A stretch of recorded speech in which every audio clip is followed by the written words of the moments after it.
Right, clipless pedals or flat pedals, which do you prefer and why? Drop it in the comments below, let me know, be interested. Been up at the bike park a few times recently and I've had some very strange stares when people realise that I'm riding clipped in, and I've had some people come over to me and say, I can't believe you're riding clipped in, especially doing the jumps. It's like anything, I guess. You get used to what you ride them long enough and it just feels like anything else really. But I've been riding clipped for about a couple of years now and don't think I'll ever go back.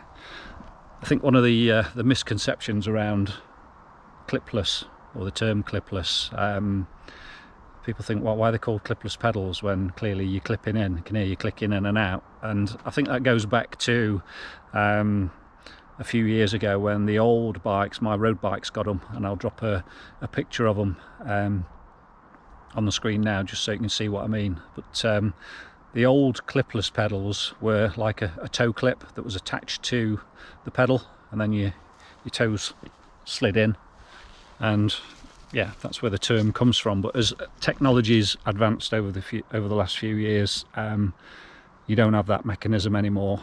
You have a cleat on the bottom of your shoe which looks like that, and that clips in to the pedal, and you turn your heels slightly, kick them out, and you unclip, and likewise the opposite to click back in. And then once you're in, you're pretty much on the bike and you're not coming off until you go through that motion. So that's where that misconception comes from. You do clip to the bike rather than being clipless, as the name suggests. There's a couple of different types of clipless pedals. There's the SPD ones, the Shimano ones that I ride, and I think Crank Brothers do a set which are a different shape and you need a different type of cleat, and same with road bikes, there's different types of cleats for those as well, but they all work on the same principle. You either turn your heels in and out to clip and unclip, or you push your feet forward, whichever works for that type of pedal. So hopefully that puts that one to bed in terms of why they're called clipless. So yeah, I wouldn't go back to flats, I don't think, ever, unless I'm riding really steep stuff, and I'm going to the lakes in about 3 weeks time, and I may take both my flats and my pedals, purely because I don't know where we're riding yet. And if we're going to do somewhere like Helvellyn, which, you know, you've got a serious amount of steep descent on some of those bits, then I might feel a little bit more confident being on flats, knowing that I can get off the bike, I can dab and get my feet down if I need to. But I've ridden most places now clipped in, done everything in the peaks clipped in. I struggle more going uphill than I do on the descents, to be honest, because you're more likely to stall it pedalling uphill and come to an abrupt stop, and then you've got to very quickly unclip. Whereas going downhill, if I'm getting a bit too uncomfortable with how steep it is, how rocky it is, I'll just unclip one foot and I'll ride with my foot just resting on the top of the pedal. And that's why the pedal that I've got at the minute, it's got flat on one side and it's an SPD clip on the other, so it just gives me a little bit of stability. But I do need some better pedals really. I think these are coming to the end of the life, so I will look at a larger platform SPD pedal that I can clip in and out of on both sides, whereas on this one I can only clip in on the one. So yeah, let me know what you ride, whether you ride clipless, whether you ride flats, whether you ride both. Okay, just going to go up to the bike park and have a nosy, see who's up there. So I'll see you up there. So 1 week tomorrow I'm doing the Great North Run up in Newcastle, raising a bit of money for the firefighters charity. It's the least prepared I've ever been for a half marathon in my life. The running I've done this year has been absolutely minimal, and I've been nursing plantar fasciitis now for several months, and it's not getting particularly any easier. I did a 10-mile run on Wednesday and it felt fine during the run. I was a bit sore after, but I can live with that.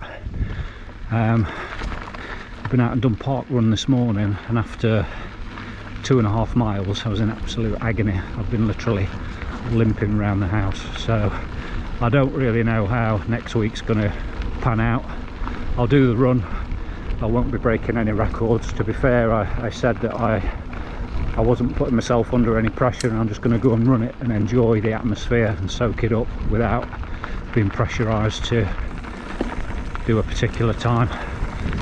I've done some fast half marathons, or fast by my standards, maybe not by yours, so I've got nothing to prove. I think my current half marathon record stands at 1 hour 33 minutes, and I did London full marathon last year in 3 hours and 30 minutes. I've done a 5k park run in 19 minutes 45, and I think my quickest 10k is 41 minutes 50 something. So I don't feel as I've got anything to prove. I'm just going to go and soak up the atmosphere and try and enjoy it, but I am struggling with injury a little bit. So I had planned on doing a couple of longer runs early part of next week and then resting, but I think today may have been my last run.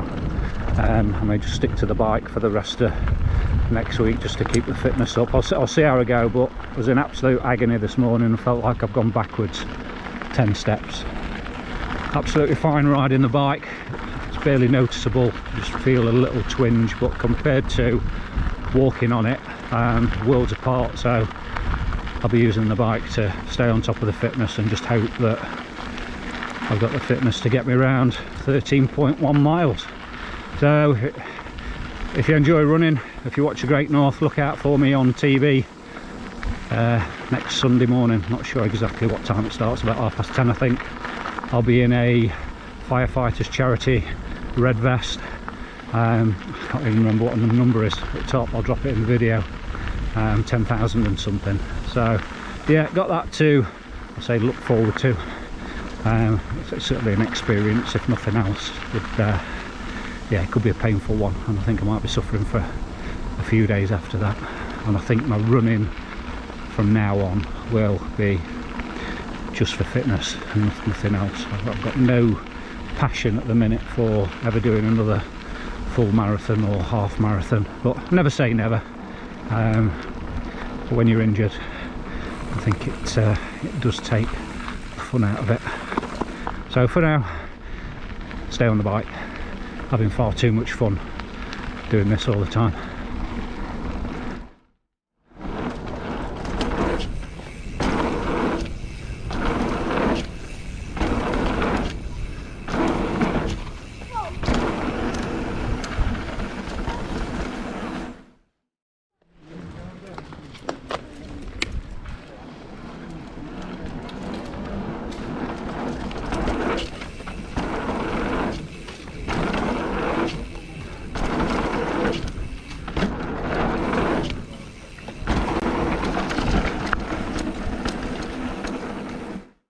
Right, got back in from last night's ride and I've managed to lose one of my GoPro batteries, so I was right pissed off. So it's 8 o'clock Sunday morning, I'm back up at the bike park. I've come to see if I can find it, because I know roughly where I changed it on the camera, and lo and behold, what are the chances of that? And nobody's run it over. I'm happy.